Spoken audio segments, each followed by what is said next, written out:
good evening po sa ating lahat. So, bigaw po ng isang hallelujah lahat ng masaya ngayong gabing ito. Ayan, praise the Lord. Ayan, so, oras na po at sa oras na ito, tayong lahat ay sama-sama muli na manalangin, idulog lahat ng ating pangangailangan, lahat ng nilalaman ng ating puso sa ating Panginoon. Ayan, at niyahan ko na po ang lahat na tumayo pang sa ating panimulang gawain.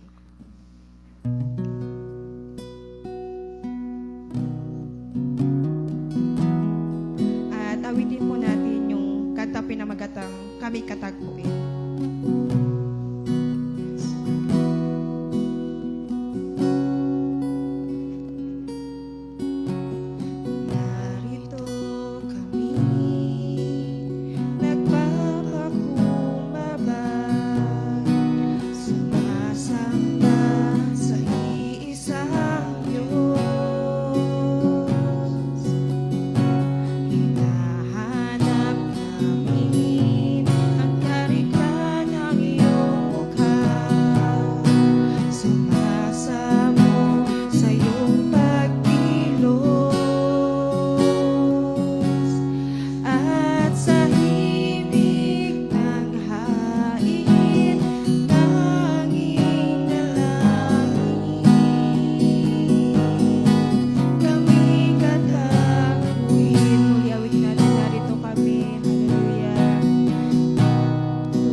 Panginoon, ng bawat isa sa amin, Panginoon. Lord, thank you sa pagkakataon, Panginoon, na kami po, Father God, ay nandirito, Panginoon, upang sama-sama, Father God, na manalangin, na dumulog sa inyo, Panginoon, at maranasan pa, Panginoon, ang iyong dakila, Father God, ang iyong kadakilaan, Panginoon, na maranasan pa, Father God, kung sino ka, Panginoon, sa aming mga buhay.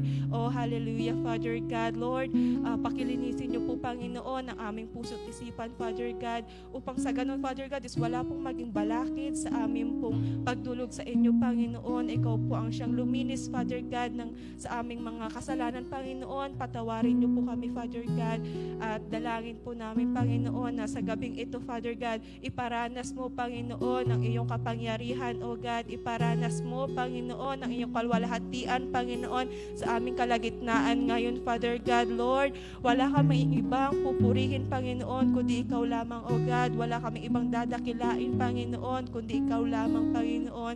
Lord, sa aming mga gagawin, Father God, sa oras na to, Panginoon, sa gabi na ito, Father God, ikaw ang siyang mag-bless, Panginoon, sa mga gagamitin mo, Father God, lalo na po, Panginoon, ang siya magpapahayag ng iyong salita, Panginoon. Bigyan mo po siya, O God, ng knowledge and wisdom, Panginoon, na nanggagaling po sa inyo, na upang sa ganun, Father God, hindi po, Panginoon, yung kahinaan niya ang makita namin, Father God, bagkos, Panginoon, yung kadakilaan mo, Father God, sa kanyang buhay, Panginoon, at ikaw, Panginoon, ang siyang mangusa, Father God, sa aming kalagitnaan ngayong gabi, Panginoon, na ikaw, O God, ang siyang magbigay sa amin ng mensahe, Panginoon, na sa paraan, Panginoon, na iyong kakagustuhan, Father God, at ikaw ang siyang magbigay sa amin, Father God, maging sa aming mga tagapakinig. Ikaw ang magbigay ng knowledge and wisdom sa amin, Panginoon, upang sa ganun, Father God, hindi lang po namin basta marinig, Panginoon, yung salita mo, Father God, ngayong gabi na ito, kundi, Panginoon, ay maisabuhay po namin to, maintindihan at maunawaan po namin, Panginoon,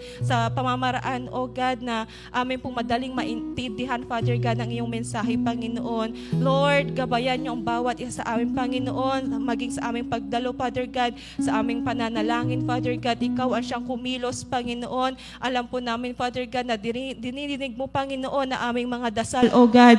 Alam po namin, Panginoon, alam niyo po, Father God, yung laman ng aming puso't isipan, Panginoon, at lahat ng ito, Father God, ay pinagkakatiwala namin sa inyo lamang, Panginoon, at wala na pong iba. Ikaw lamang po ang siyang madadakila, Father God. Ikaw lamang po siyang maitataas sa bawat buhay namin, Panginoon, sa bawat buhay ng bawat isa sa amin, Father God. Kumilos ka sa aming kalagitnaan, Panginoon. Lord, thank you for your presence, Father God. Maraming salamat po, Panginoon, at binabalik po namin lahat ng papurit pagsamba sa inyong matamis na pangalan, Panginoon. In the name of Jesus, Amen. Hallelujah. Ayan.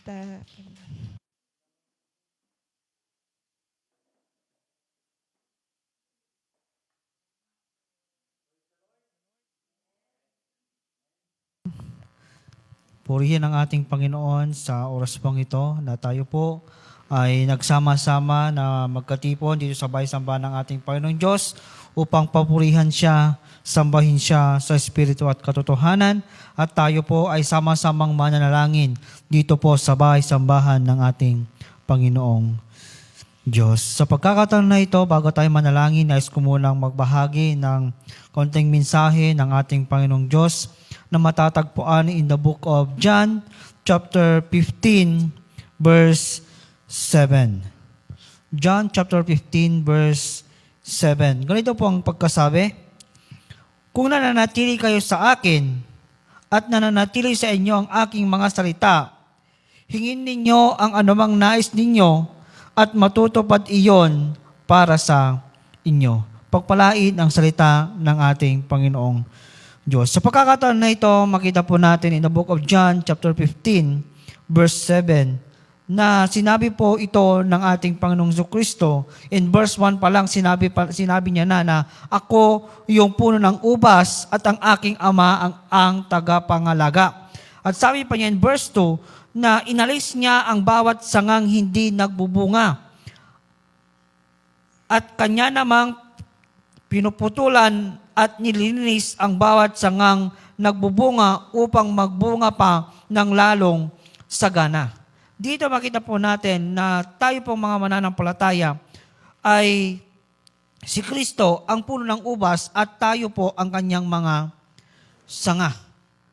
At sinabi niya na dito in verse 7 na kung tayo ay nananatili sa Kanya at nananatili ang Kanyang mga salita sa bawat isa sa atin, anuman ang nais natin, matutupad iyon para sa bawat isa sa atin.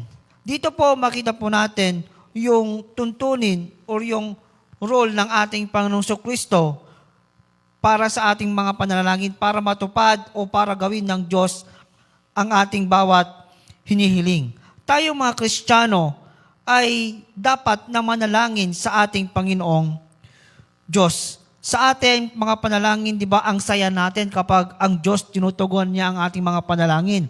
Andun na, yes Lord, mapapa-thank you Lord tayo, mapapasigaw tayo, mapapaiyak tayo dahil sa kasagutan ng Diyos sa ating mga panalangin.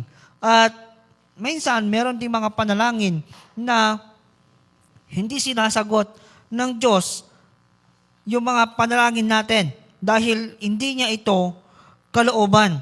At hindi lamang yan, hindi sinasagot ng Diyos ang panalangin ng tao dahil hindi niya sinusunod yung tuntunin ng Diyos about sa prayer.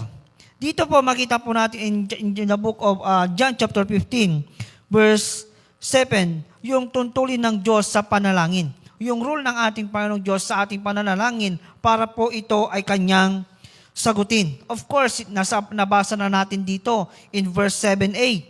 Sabi niya dito, kung nananatili kayo sa akin. Ito yung isang rason o yung way ng ating Panginoon Diyos kung bakit sinasagot ng Diyos ang ating mga panalangin. Dahil connected tayo, nakakonect tayo sa ating Panginoong Diyos o sa ating Panginoong Hesus Kristo. At minsan, ang mga tao, ang mga tao, saka sila nanalangin sa ating Panginoong Diyos kapag may kailangan lang.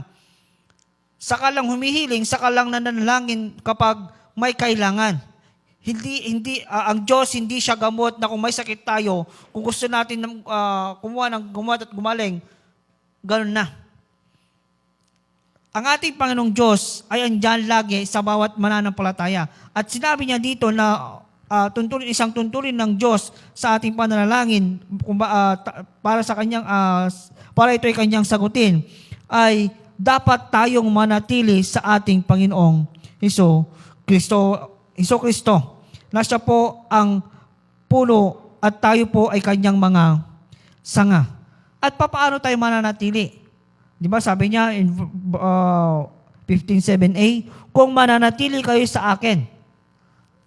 Paano tayo mananatili sa ating Panginoong Hesus Kristo? Ano yung ginagawa natin para manatili tayo sa Kanya? Of course, yung ginagawa natin tuwing every Wednesday, tuwing bago tayo matulog, nanalangin ba tayo? Tuwing paggising natin, di ba? Sa mga free na oras po natin, nanalangin sa ating Panginoon. Ito po yung isang way para tayo ay manatili sa Kanya. Tayo po ay nananalangin. Laging nananalangin sa Diyos Ama na siyang pinaglilingkuran po ng bawat isa atin. Bakit kailangan nating manalangin? Para po manatili ang banal na Espiritu Santo sa buhay po natin. Sabi nga niya in the book of 1 Corinthians 10:16 na, sabi niya, 1 Corinthians, hindi ba ninyo alam ang inyong katawan ay templo ng Diyos at naninirahan sa inyo ang kanyang Espiritu? Yan. Tuwing tayo pong mga Kristiyano ay ibinigay ng Diyos sa atin ang kanyang Espiritu. At tuwing nanalangin po tayo ay nanatili sa atin ang Espiritu ng ating Panginoong Diyos. Isang way ito para tayo ay manatili o connected sa ating Panginoong Diyos. Tayo po ay nanalangin at ngayong gabi, yun po ang gagawin po natin. Tayo po ay magsama-samang mananalangin sa ating Panginoong Diyos. Pangalawa, para manatili tayo sa ating Panginoong Kristo ay yung tayo po ay namumuhay sa kabanalan. Anong sinabi ng ating Panginoon? Be holy, for I am holy. Magpakabanal kayo dahil ako ay banal. Ito ang gusto ng ating Panginoong Diyos sa atin. Tayo mga nanatili sa Kanya ay makita yung kabanalan sa buhay din po natin. Dahil ang Diyos na siyang pinaglilingkuran po natin ay banal. Ang Diyos na siyang nakakonekan po natin, yung nagpuno natin ay siya po ay banal, na dapat din tayo ay maging banal sa Kanyang harapan. Di ba? Nasabi ko na noon na kung bakit isang rason kung bakit hindi sinasagot ng Diyos ang mga panalangin po natin, because of sin. Dahil sa kasalanan. Ito po yung isang hindrance, naging hindrance na kung bakit hindi sinasagot ang ating mga panalangin dahil sa kasalanan. Kung tayo po ay banal, tayo po ay namumuhay sa kabanalan, of course, nasabi ko na din, na-sermon ko na din, na-exhort ko na din, na the prayer of a righteous man is powerful and effective. Di ba? Ganun yun. Na para tayo ay manatili, kailangan nanalangin tayo at kailangan namumuhay tayo sa kabanalan dahil ang Diyos ay banal na siyang pinaglilingkuran po natin at sinabi in the book, sinabi ng Biblia na the prayer of a righteous man is powerful and effective. Yan. Dahil tayo po ay nakipag-isa kay Kristo, kailangan na tayo po ay maging banal sa Kanyang harapan. Ano pa? Para tayo manatili, mamuhay na sumusunod sa kalooban ng Diyos. Of course, dapat yung sinusunod po natin, ang ating Panginoong Diyos sa buhay po natin. Yung pinaglilingkuran po natin. Kung ano ang Kanyang kalooban, yun po ang dapat nating sundin. Kung ano yung gusto niya sa buhay po natin, yun po ang dapat ginagawa po natin. Upang tayo po upang tugurin ng Diyos ang panalangin po natin. Hindi naman sasalungatin ng Diyos ang kanyang mga salita, di ba? Na kung ano yung kalooban, kung ano yung gusto natin, yun ang susundin ng ating Panginoon Diyos. Kahit nasalungat naman sa kanyang salita, kahit salungat naman sa kanyang gusto sa buhay po natin. Of course, gagawin niya yung gusto niya, yung way niya para sa ating mga buhay. Yan. Dapat namuhay tayo ng naayon o sumusunod sa kalooban ng Diyos at huwag tayong maging pasaway na Kristiyano. No, dapat lagi tayong sumusunod sa kalooban ng Diyos. Kaya nga sa prayer natin, 'di ba? Kung ano yung kalooban mo, 'yun ang susundin ko. 'Di ba? Yun yung may mga pagkakataon na ganun po yung prayer po natin. At yung susunod na para manatili sa Kanya, hindi lamang tayo manalangin, mamuhay sa kabanalan, at mamuhay ayon sa kalooban ng Diyos, dapat mahal din natin ang ating Panginoon. Dapat andon yung pagmamahal natin sa ating Panginoon Diyos. Di ba? Ito yung pinakamahalagang utos sa bawat isa sa atin. Ano yung pinakamahalagang utos?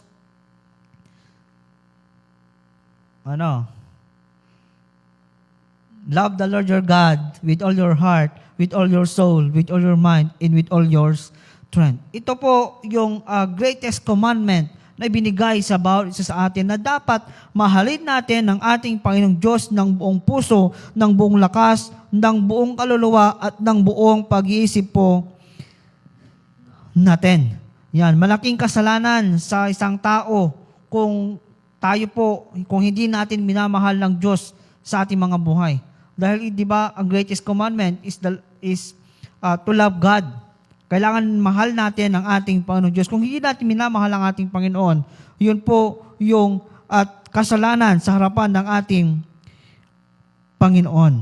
Na dapat andoon yung pagmamahal natin sa Diyos para po andoon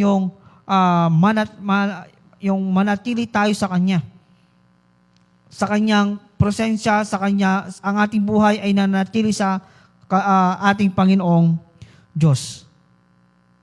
Dito po makita po natin in the book of John chapter 15 verse 7a na sinabi niya, manatili kayo kung nananatili kayo sa akin. Anong sinabi niya doon? Sa bandang baba, hingin ninyo ang nais ninyo at matutupad iyon para sa iyo. Kailangan natin isang rule ng ating Panginoong Diyos, kailangan nating manatili sa Kanya. Paano tayo manatili?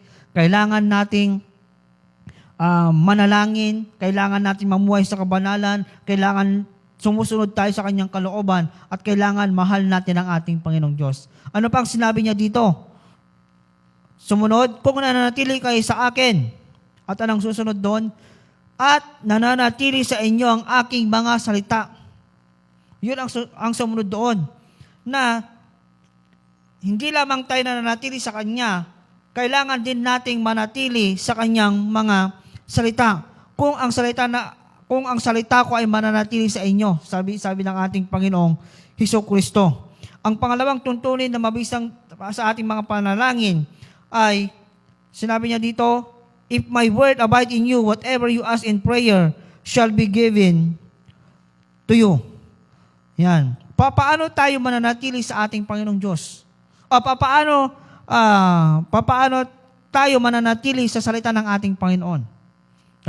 Nasabi ko kanina, paano tayo mananatili sa ating Panginoon? At ngayon, sa Kanyang salita naman, paano tayo mananatili sa Kanyang salita? Anong ginagawa po natin bilang isang Kristiyano? Anong ginagawa po natin sa ating mga Biblia? Kailangan nating magbasa.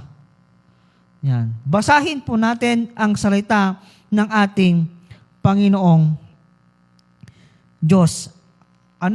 Kailangan nating basahin, kailangan nating aralin, kailangan nating pagbulay-bulayan ang salita ng ating Panginoong Diyos dahil ito po ay one way para makilala po natin makilala natin ang lubusan ang ating Panginoong Diyos sa ating mga buhay.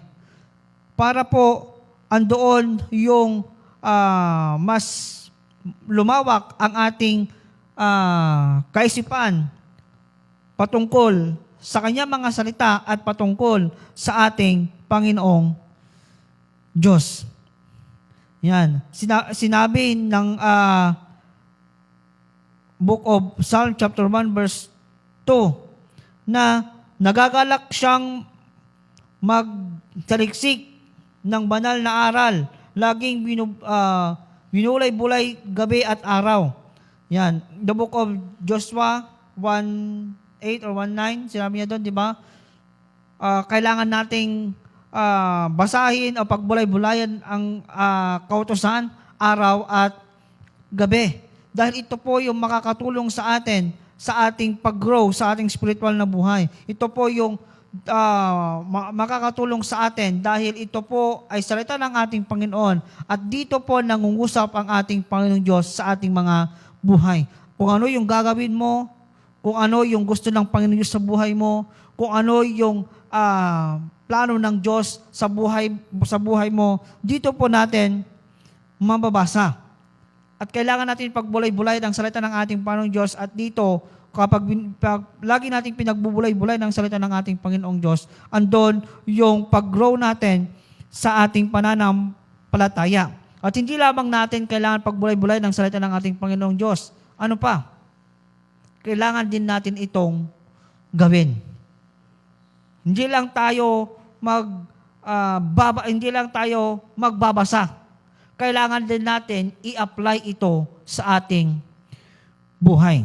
Sundin natin ang ating mga nabasa, ang ating mga napag-aralan patungkol sa salita ng ating Panginoong Diyos. The Book of James chapter 1 verse 23 na sinabi niya na mamuhay kayo ayon sa salita ng Diyos kung ito'y pinapakinggan lamang ninyo ngunit hindi sinasagawa, dinadaya ninyo ang inyong sarili.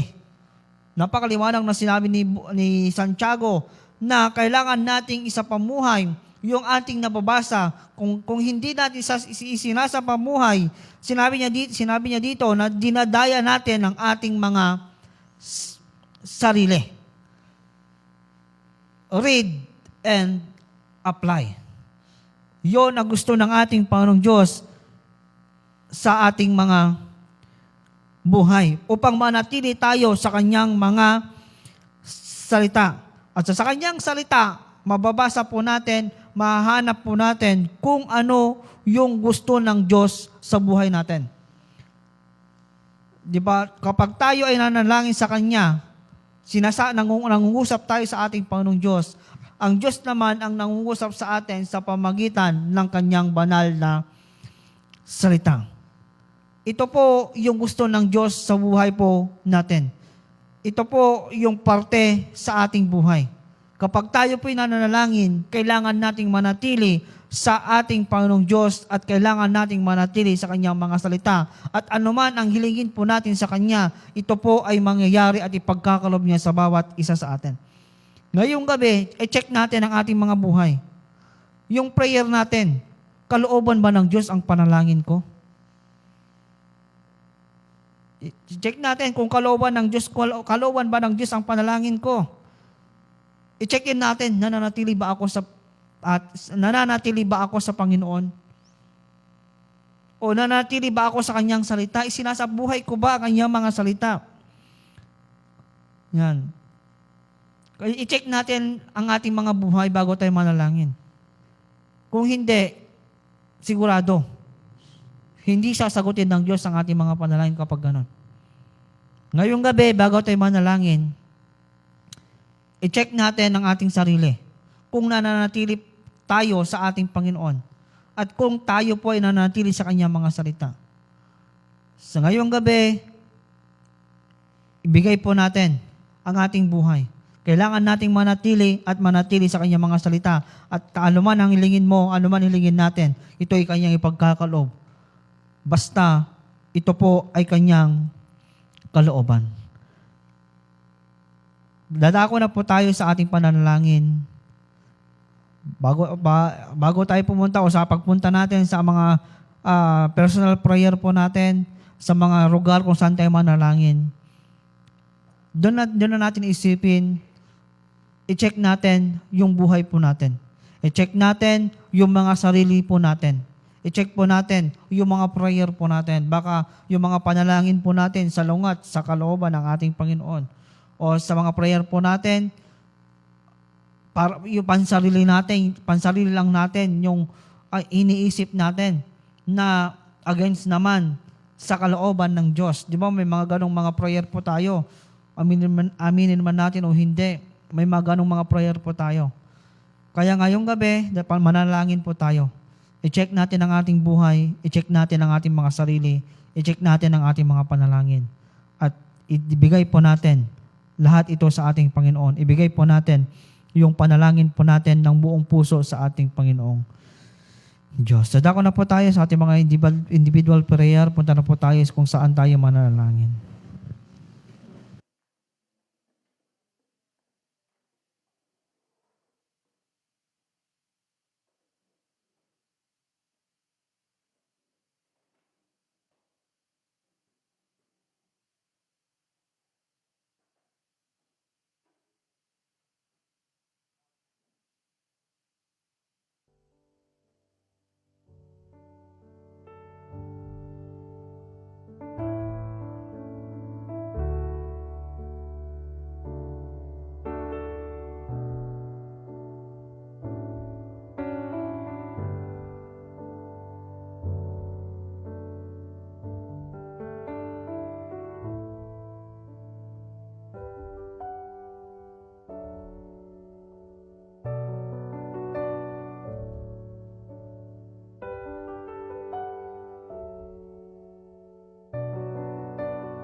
Ngayon po, sino po yung mga may prayer request sa ating panalangin sa ating Panginoon?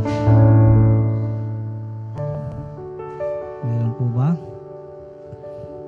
Sinagot na ng Diyos yung mga prayer po natin? Praise the Lord! Yan.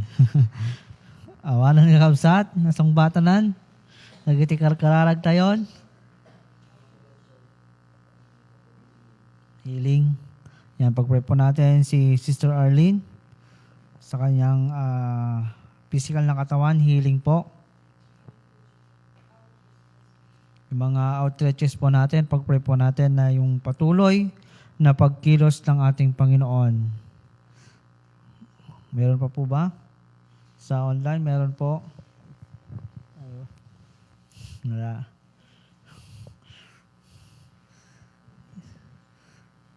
Ayan, no, awan garo doon yung kapsat, dawatag amin nga tumakder tayo.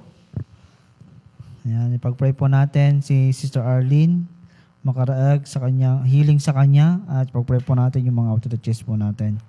At ngayong gabi, alam ko na about isan ay nasabi na po natin yung mga individual prayer po natin. At ngayon po, dadako po tayo sa ating group prayer. Ipanalangin po yung mga taong nangangailangan ng panalangin at yung mga prayer request po ngayong gabi. Tayo po yung manalangin, Ama naming Diyos, sa dakila muli, Panginoon, kami ay lumalapit sa iyong banal na trono, patuloy nagpapakumbaba, patuloy nagpapasalamat sa kabutihan mo sa buhay po ng bawat isa sa amin. Sa pagkakataon ito, Panginoon, itinatas po namin si Sister Arlene makaraag sa harapan, Panginoon. Alam mo po ang kanyang nararamdaman sa oras pong ito. Alam mo po, Panginoong Diyos, ang kanyang sitwasyon sa oras pong ito. Ngayong gabi, Panginoon, tinatas namin sa iyong harapan. Ikaw po ang patuloy na kumilos sa kanyang buhay, Panginoong Diyos. Pagalingin mo po sa pangalan na Jesus ang kanyang karamdaman sa oras pong ito. Ano man, Panginoon, ang kanyang nararamdaman, patuloy, Panginoon, ipagkalob mo ang iyong kapangyarihan, ang kagalingan sa kanya, Panginoong Diyos. Salamat, Panginoon, sa kagalingan ng iyong pagkakalob sa kanya at patuloy, Panginoon, na maghari ka, kumilos ka sa kanyang buhay. Tinaas din po namin, Panginoong Diyos, yung mga outreaches po namin, Panginoon. Patuloy, Panginoon, na ikaw ang kumilos. Patuloy, Panginoon, na ikaw ang mag-bless sa lahat po ng mga taong uma-attend, Panginoon, sa mga taong ginagamit mo, Panginoon, na para maglingkod sa bawat isa, Panginoong Diyos. Patuloy mo silang pagpalain. Patuloy mo po, Panginoon, na iparanas ang iyong presensya sa bawat gathering po, Panginoon, ng mga outreaches, Panginoon, mula sa pinakabata hanggang sa pinakamatanda, Panginoon, na ma-attend sa mga Bible studies, Panginoon Diyos, sa mga outreaches, Panginoon. Patuloy na iparanas mo po ang iyong presensya, patuloy maranasan po nila ang iyong kapangyarihan, Panginoon. Lord, i-bless mo po ang bawat ginagawa po namin, Panginoong Diyos, sa mga gawain po, Panginoon, sa mga outreaches, Panginoong Diyos. Patuloy mo, Panginoon, na buksan ang mga isipan ng mga taong uma-attend sa mga outreaches, Panginoon, sa mga Bible studies, Panginoon. At makilala ka pa po nila ng lubusan at tagapin po nila ang aming Panginoong Kristo sa kanilang mga buhay. Patuloy, Panginoon, na buksan mo po ang bawat isipan at puso, Panginoon, ng bawat isa, Panginoon, na mga a-attend sa mga Bible studies, Panginoong Diyos, at outreaches. At sa pagkakataon na ito, itinatas din po namin, Panginoon, ang aming iglesyang ito, ang aming church, Panginoon. Lord, ikaw po ang patuloy na kumilos sa church na ito.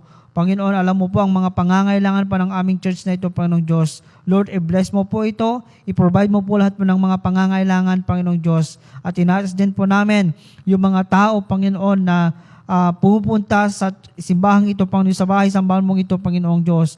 Lord, i-bless mo po ang bawat mananampalataya sa lugar na ito. Mula sa pinakabata hanggang sa pinakamatanda, Panginoong Diyos. Lord, ikaw po ang manguna, mag-bless sa lahat po ng aspeto ng aming mga buhay. Patuloy, Panginoon, na palaguhin mo po ang aming pananampalataya. Palaguhin mo po ang aming pagkakilala sa iyo, Panginoong Diyos. Tulungan mo po kami, Panginoon, na may sa pumuhay po ang bawat salita mo na siyang napapakinggan po namin. Patuloy, Panginoon, ay paranas mo po ang iyong presensya sa buhay po ng bawat isa sa amin, Panginoong Diyos. Lord, ikaw na po ang siyang bahala sa bawat buhay po ng bawat isa.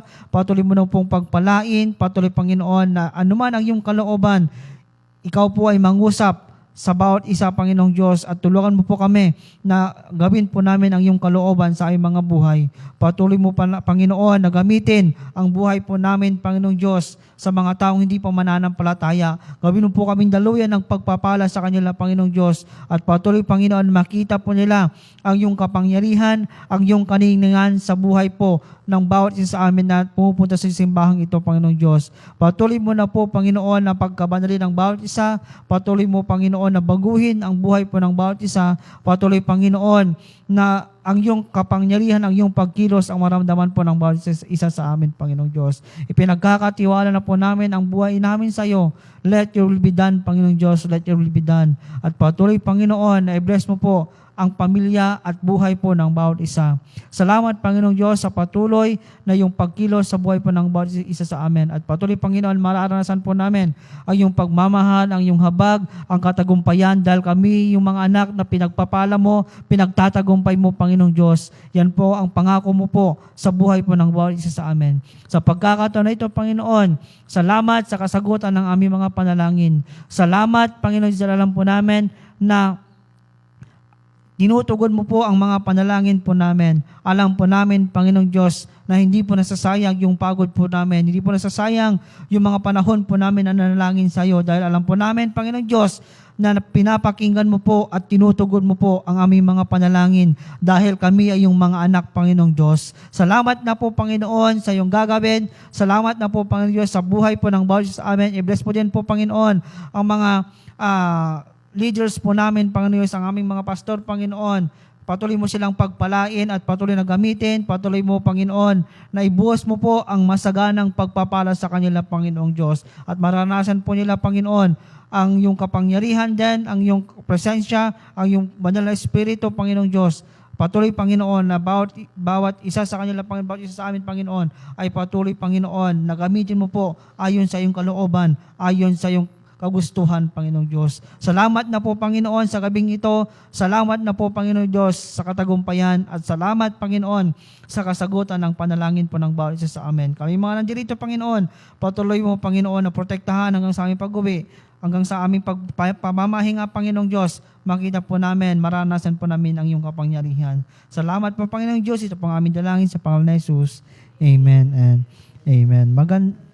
Yan, offering pa, mga kapatid.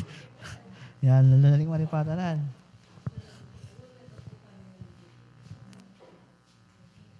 It's offering time. Ibigay na po natin ang ating handog, ating kaloob sa ating Panginoon.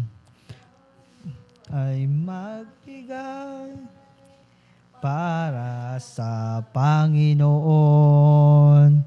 Tayo ay magbigay para sa Panginoon.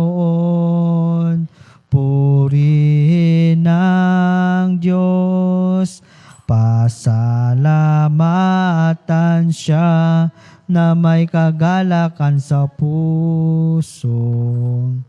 Hallelujah. Tayo po'y manalangin muli. Panginoong Diyos, salamat sa mga pagpapala mo na siyang ibinigay sa amin, Panginoon. Andito po, Panginoon, ang aming mga handog, ang aming mga offering. Pagpalaan mo ito, Panginoon, na magagamit po sa ikalalawak na iyong gawain. At patuloy, Panginoon, na iparanas mo po ang iyong mga salita na siyang sinabi mo po, Panginoon, na kapag kami ay nagbigay, ay bibigay mo po pa ito, Panginoon, ng mas doble, triple pang pagpapala, Panginoon Diyos. Patuloy mo pagpalain ang bawat isa. Ito po kami dalangin sa pangalan ni Jesus. Amen and amen. Magandang gabi po sa bawat isa sa atin.